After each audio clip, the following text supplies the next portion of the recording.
This is a video for students to learn how they're going to tie together some cardboard tubes to create a first order tetrahedron. What you're going to need is you're going to need some cord. I'll have it on the board written the specified length. You'll need a disc, and you're going to need a total of 6 cardboard tubes. I've only got 3 drawn here, but you're going to need a total of 6 of them. This video is going to show you how you're going to thread through the disc. You're going to tie the thread to the disc, or the cord to the disc, and then you're going to be threading it through the tubes in a particular order that will create the tetrahedron. So you start off by taking the thread, putting it through the disc, and you'll tie it to the disc. And so now the thread is going all the way through the first 3 tubes, and then it goes around and back through the first tube and then out. At this point, you're going to take that thread, that cord, and you're going to pull it tight. And as you pull it tight, it's going to bring the 3 tubes together to make a triangle. So once again, you threaded it through tube 1, 2, 3, and then through 1 again, where you pulled out, and you pulled it nice and tight. Now you'll take the next 2 tubes, so these are tubes 4 and 5, and you're going to thread it through tubes 4 and 5 and then back through tube 3 so that it is now exiting at the same vertex where you went in. Although you went in tube 1, here you're coming out tube 3, but that's the same vertex. And now you're going to grab your 6th tube, thread it through the 6th tube, and similarly as you did earlier, you're going to pull the cord nice and tight.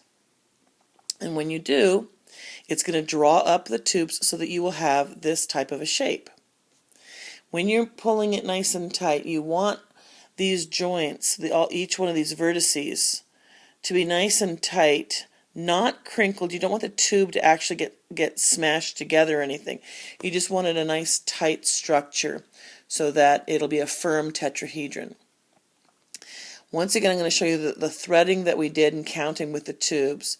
The thread went through tube 1, 2, 3, then 1, then 4 and 5, then 3, and finally out tube 6.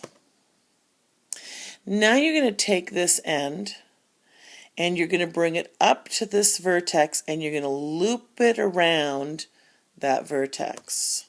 So the thread goes up and then around so you want to wrap it around one full wrap around of that joint where the cord is.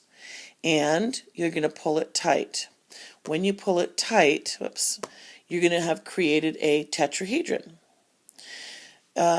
And lastly, you're going to bring it back through tube 6. I'm going to show you once more.